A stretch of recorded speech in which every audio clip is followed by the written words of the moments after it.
Translated Nine Tales. Dark Gem. Little jade capital up in the heavens? The Imperial Preceptor's wife lifted her eyes toward the sky. That name was as lovely as a painted dream.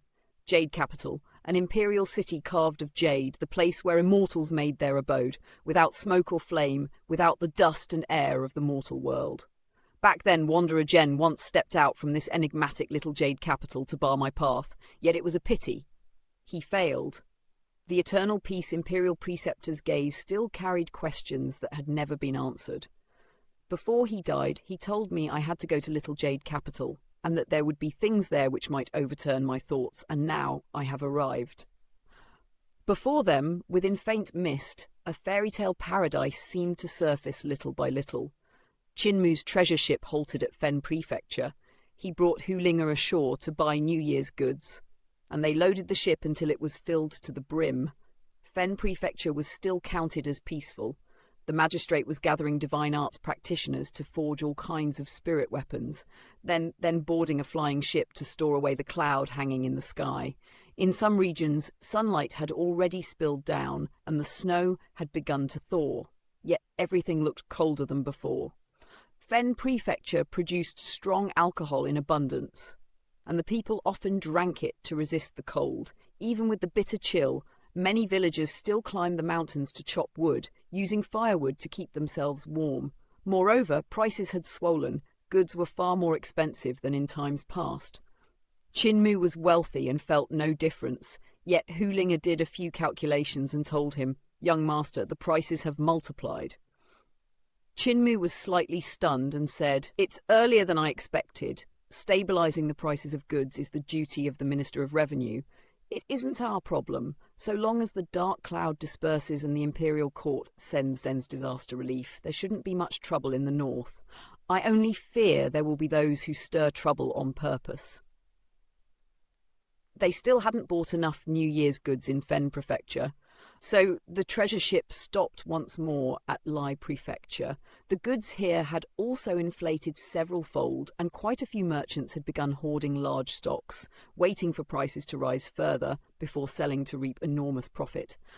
The magistrate of Lai Prefecture had already begun dealing with these merchants, using severe punishments in these troubled times. Most of the merchants who had deliberately hoarded their stocks were dragged away to be executed. After 2-3 days, Chinmu's treasure ship reached Jing Prefecture, which lay not far from Great Ruins. It was around 10,000 miles away, and behind much of the dark cloud, like a sheet of white paper with many holes cut into it. Sunlight streamed down through those holes. This region was much farther out, so there was more land and fewer people. Thus chaos was beginning to arise, as mountain bandits appeared to rob great families. Along the roads, many poor people could be seen frozen to death, lying beside extinguished fire pits. There were also escapees dragging their families along through this world of ice and snow. They huddled close to one another, stepping across frozen rivers and heading south, hoping to find warmth. When someone lagged behind from time to time, no one said anything. Those people would squat down to gather the tiniest scrap of warmth, yet once they squatted, they would never rise again.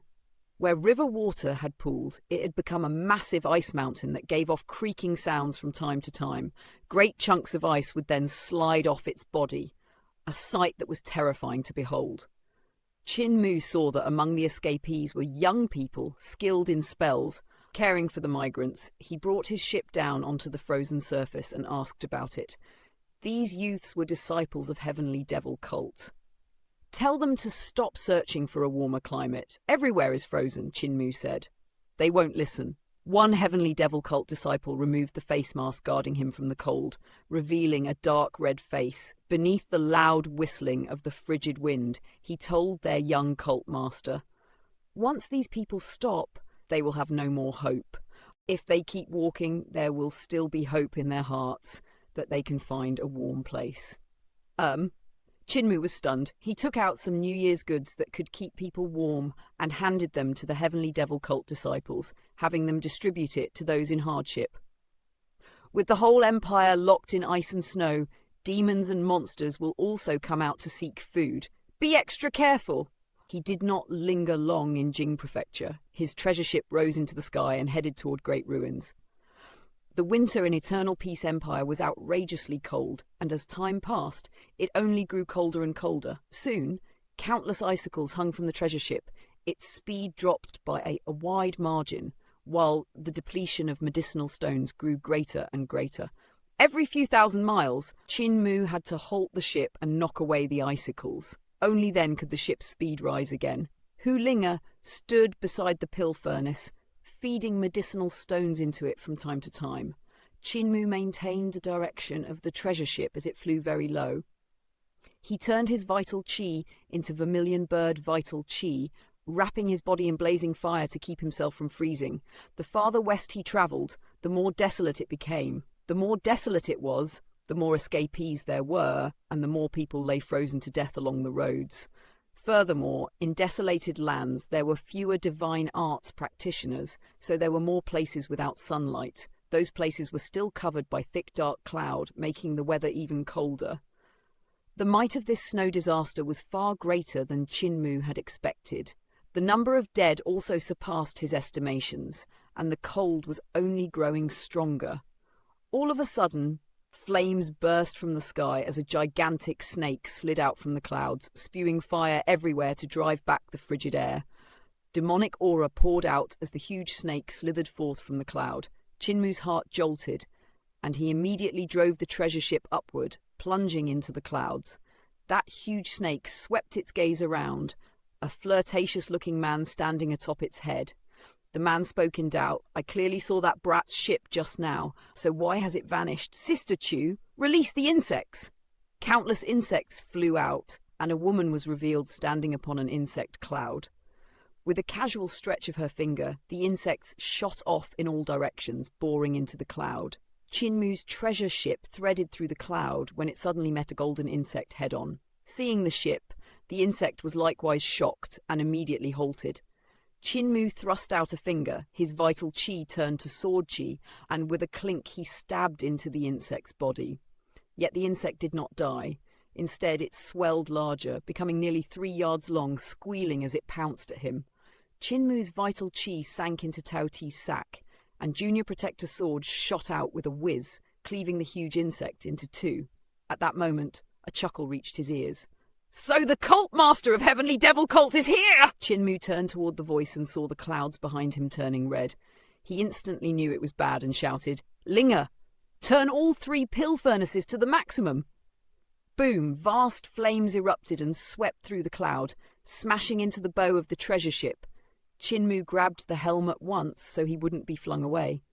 The treasure ship rocked violently, nearly falling from the sky under that divine art. The bronze beasts beneath the ship spewed fire at maximum power, greatly increasing the flying speed. In only a few breaths they burst out of the cloud and into open air. So cold, icy wind slammed into Qin Mu's face, and he shivered from the cold.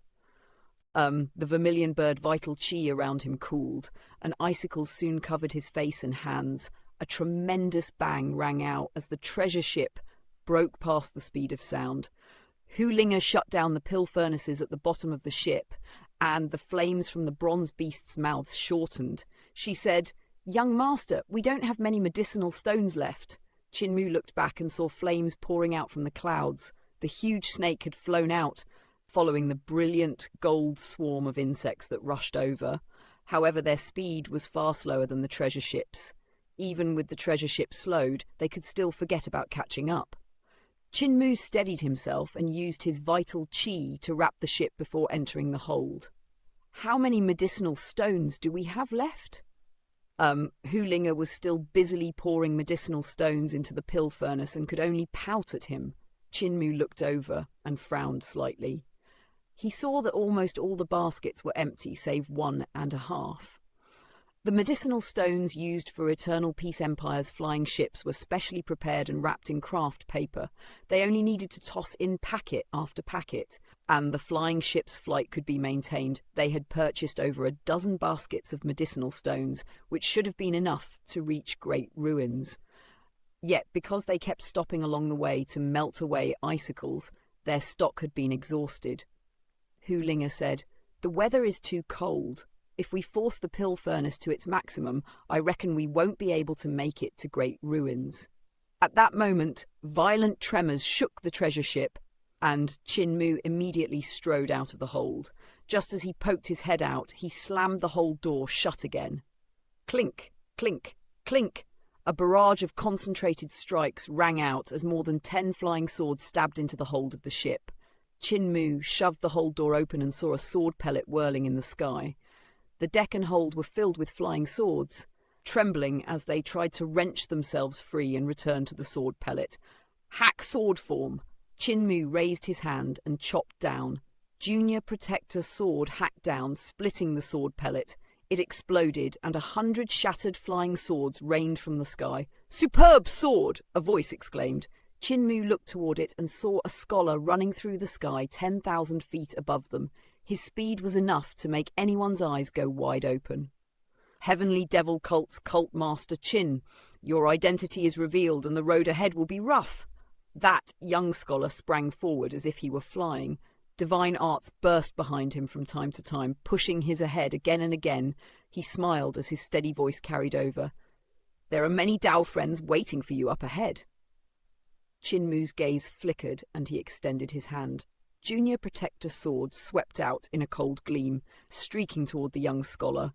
The scholar's sleeves hung loose as he used them to welcome Junior Protector sword. Yet, when the sleeve was pierced by the sword light, astonishment flashed across his face.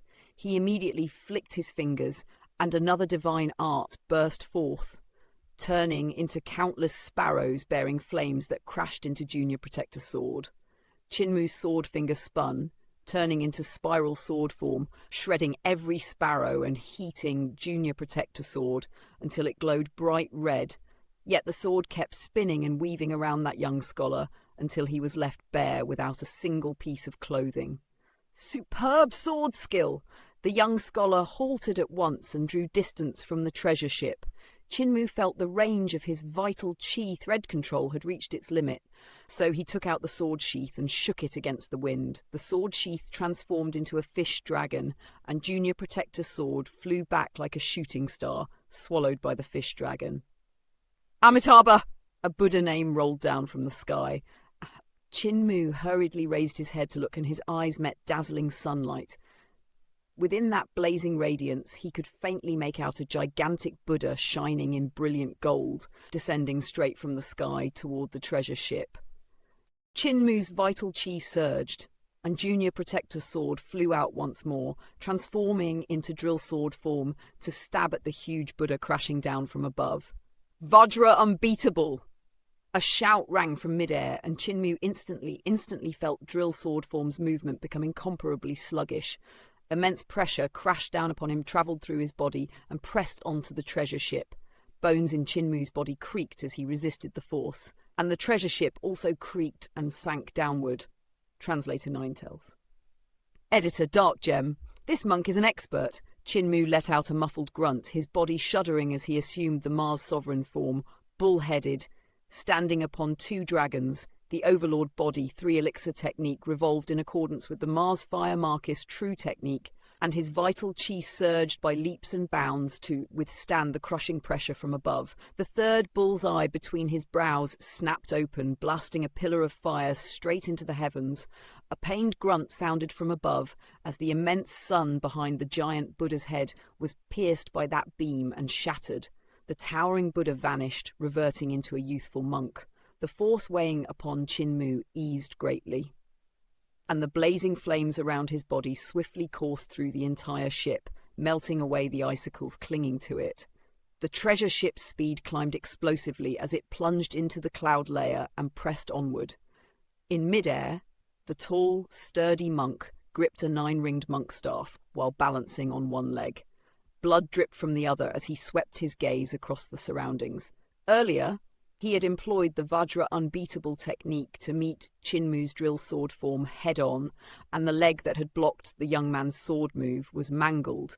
Even Vajra unbeatable technique could not completely fend off drill sword form. Qin Mu then transformed into the Mars Sovereign form and shattered the Buddha he had manifested through Vajra unbeatable technique, forcing him to retreat with no choice. "Over there!" The tall, sturdy monk's eyes flared with light, and he gathered strength to sprint atop the clouds.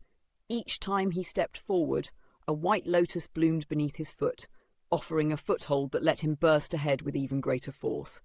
Within the sea of clouds, the treasure ship was faintly visible. Chinmu looked back and saw the monk giving chase at great speed, not slow in the slightest. These people who had ambushed him were all experts. There was no need to mention Long Jiaonan and that woman surnamed Chu. Both were divine arts practitioners of the Seven Stars realm. The scholar from earlier and this young monk were no ordinary figures either. Chinmu had destroyed the scholar's sword pellet, yet even without a spirit weapon, he could still take Junior Protector Sword's strike barehanded. Though his garments were torn to shreds, he wasn't injured at all. Junior Protector Sword was the blade of a first-ranking official of the Imperial Court. Even if Chinmu couldn't unleash its full might, the sword was still incomparably sharp. For that scholar to guard his flesh so thoroughly, his strength was certainly terrifying. This tall, sturdy monk was likewise absurdly powerful. From the way he could take Chinmu's drill sword form head-on and only suffer damage to a single foot, one could tell how solidly he had tempered his body. If Chinmu hadn't noticed that the sun behind his head was the vital point of Vajra unbeatable technique, the treasure ship would likely have been slammed into the ground beneath that pressure. Even though these two weren't Seven Stars realm experts, they stood at the peak of the Six Directions realm. That monk's leg might have been injured, yet his speed remained astonishing. He seemed to be slowly closing the distance to the treasure ship. "Linger! Increase the speed, Hu Linger!" heard Chinmu's command, and the treasure ship's speed steadily rose, pulling them away from the monk. When the monk saw the ship drawing farther and farther off, he stopped pursuing and exclaimed in admiration, "What a fast ship!" Seeing this, Chinmu's heart sank. Both the monk and the scholar had halted their chase, which meant they were confident he would not be able to escape their ambush. That told him one thing: there were more experts waiting ahead. The treasure ship flew forward for a time before slowing once more. There weren't many medicinal stones left, and if the pill furnace kept burning at full power, the stones would be squandered, and the ship wouldn't last until the Great Ruins. As long as we fly out of the area covered by the cloud, we will be in the territory of Great Ruins. At that time, we won't be far from the village. It will be just a little over 1,000 miles away. Chinmu dismissed the Mars Sovereign form and went to the bow to look ahead. Even now, he still couldn't see the end of this ocean of clouds. The treasure ship's speed was still swift, yet the frigid air slamming into his face remained bearable. At that moment, he spotted an odd scene above the incomparably bright sea of clouds. About a dozen miles away, colourful lights spun without cease, casting radiance in all directions. As the treasure ship drew near, Chinmu saw the source of the lights, pillars of ice. They resembled enormous ice swords, and when sunlight struck them, it refracted into a riot of colours, dazzling across the cloud sea. Each ice sword was extraordinarily thick, so large that it would take over a dozen people to hug one. If they were used as swords, only incomparably huge giants could possibly wield them. The ice swords seemed to grow up from the cloud sea, yet the strange thing was that they stood upright while spinning, scattering every kind of light under the sun. Clearly, these swords had not formed naturally. Chinmu's expression shifted slightly, and he wrenched the helm hard to the right. The metal flying ship tilted so severely that the deck was nearly vertical to the cloud sea. The ship slid in a startling arc and shot past the ice pillars. "Linger! Pill furnaces to full power!" Chinmu shouted, and Hu Linger's grumbling rose from the hold. "Young master, you keep wanting me to turn on full power, but if we continue like this, we really won't make it back to Great Ruins. There really aren't that many medicinal stones left." Chinmu ignored her complaints and turned the steering wheel back, letting the treasure ship regain its balance. To his left, the enormous ice swords abruptly moved, as though a many-armed giant had yanked them free all at once. The massive ice swords cleaved the air with piercing whistles as they slashed toward the ship. The treasure ship's speed suddenly spiked, and Chinmu guided it to dodge the descending ice swords. He hurriedly looked back and saw a woman in a blue dress standing among the giant ice swords. She was exceedingly beautiful, yet her gaze was cold as ice as she walked amidst those swords. Her vital chi was water blue. She had used it to transform into more than a dozen arms that continuously thrust and jab. The huge ice swords followed, executing the corresponding movements. Luckily, she can't catch up to me. Just as Qin Mu had this thought, the blue-dressed woman's speed abruptly increased as she sprinted across the clouds. As she charged forward like a frenzy, her many arms continued to flail and stab, and Qin Mu was stunned for an instant. Suddenly, a tremendous boom erupted from beneath the ship, and it trembled violently as it tumbled through the sky, nearly flinging him off. Qin Mu clung to the helm with all his might, and when the treasure ship finally steadied, he saw ice swords forming all around as they burst up from the surface of the clouds. Earlier, the treasure ship had collided with one of the ice swords. Though that sword had shattered to pieces, the treasure ship was also badly damaged.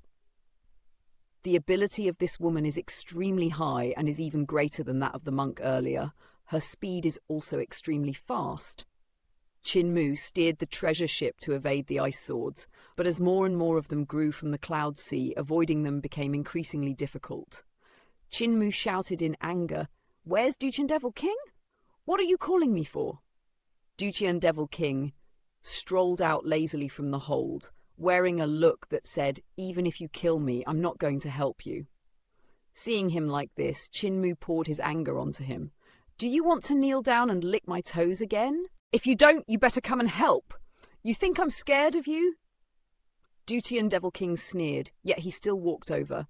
"I'm the ruler of Duqian, after all. If you want me to save you, you better say please." Veins bulged on Qin Mu's forehead. "Please." Duqian Devil was delighted and smiled. "There will also come the day when you will lower your head to me." He saw Qin Mu was about to explode, and he immediately wiped away his grin. Devil language rumbled from his mouth, growing sharper and more urgent. This 8-armed, 4-faced Devil King lifted his arms high, and a black mirror appeared in the sky above the flying ship. A thick pillar of black light poured down from the black mirror onto the cloud sea, like ink dumped into a basin of water. Black fog swept outward in all directions, and in the blink of an eye, black smoke covered a radius of more than a dozen miles, engulfing even the woman in blue. Within the black smoke, the woman let out a grunt as her heart turned chaotic. All kinds of impure thoughts surged from within, and even a crystal-clear Tao heart could not endure it, becoming tainted. Her secrets of hatred parting heavenly sword split passion and hatred away from her emotions while suppressing the myriad impure thoughts in her heart. Only then could her Tao heart merge with the sword heart, clear and pure. Now her sword heart had been stained by ink, and the devil in her heart stirred, filling her chest with every kind of desire. What a pity. If I had enough time, I could train this ice mountain-like woman to lick my toes in just half a day's time. Duqian Devil King sighed. A Buddha voice rang from within the devil fog as the tall, sturdy monk arrived. Without a word, he swung his 9-ringed monk's staff. Light burst forth from the staff and radiated in all directions, splitting the devil fog and driving it away. As the monk dispersed the devil fog, he suddenly found a warm figure falling into his arms, and his Buddhist heart nearly plunged into turmoil. The one who had dropped into his embrace was none other than the icy woman of Passion Parting Palace. At this moment, her clothes were half unbuttoned, and she was close to stripping herself naked. The monk immediately shoved her away and shouted, "Senior Sister Yu, you have fallen into the spell of the devil path. Are you not going to wake up?" That blue-dressed woman, Yu-E, was jolted by his Buddha voice, and the devil in her heart was scattered. She instantly regained clarity, her face turning beet red. She hurriedly covered herself and said, "I'm embarrassed. I fell under the spells of the devil path and let them escape." Heavenly Devil Cult Master Qin Mu is naturally proficient in spells of the devil path to bewitch people's hearts and spoil their cultivation. The young monk shook his monk staff, the golden rings clinking as they helped her suppress her heart devil. "However, with this little monk here, he can't overdo it." Yui shook her head. "His ship is too fast. It won't be easy to catch up to him if he escapes." "There's no need to worry, Senior Sister Yu. He can't run away." Behind them, the young scholar caught up and said, poor logic sect's teacher Paul's disciple, Scholar Lan Yu greets senior brother Ban Chi and senior sister Yu. It's not just us who are hunting this heavenly devil cult master. Almost all the people with the same standing as us have made their move. They have laid down an inescapable net, so he won't be able to run away. Monk Ban Chi was about to speak when he saw a swarm of insects surging over, among them a huge red snake, wreathed in demon chi, slithered forward at frightening speed, and it would reach them in no time. It's senior sister Chu Yue from Three Wonder Castle and Dragon Rider sect's young master Long Jiaonan. Scholar Lan Yu glanced over and said, Long Jiaonan's temper is queer and nasty. He likes men and chased me around for half a day when he saw that I was handsome. Let us not meet with him. At this moment, countless sword lights crisscrossed the distant clouds, dazzling beyond compare. Monk Ban Chi's eyes brightened and he said, I wonder which sword sect's expert has intercepted Heavenly Devil Cult Master. Let us hurry over! Everyone immediately agreed and prepared to depart when they saw a person leaping upon the clouds like an ape as he chased after the treasure ship. Duke Ape Sword Sect's expert, young swordsman Yuan Shan. Lan Yu recognized him at once and shouted, Senior brother Yuan Shan, it's impossible for Heavenly Devil Cult Master to escape, so why don't we encircle and annihilate him together? Yuan Shan halted and waited for them to catch up. There's a treasure sword in the hands of Heavenly Cult Master, so my sword pellet was just destroyed by him. His ship is also weird. It's not made out of wood but metal. I stabbed it with thousands of swords, yet I was still unable to destroy it. It's made out of black iron, Yue said. When it collided with Hatred Parting Ice Sword, it didn't shatter, but Hatred Parting Ice Sword shattered instead. An iron shell ship that's flying in the sky? Everyone stared at one another, stunned. How could such a heavy ship fly? Lan Yu glanced behind, his expression tightening slightly. Long Jiaonan is here. Let us leave quickly.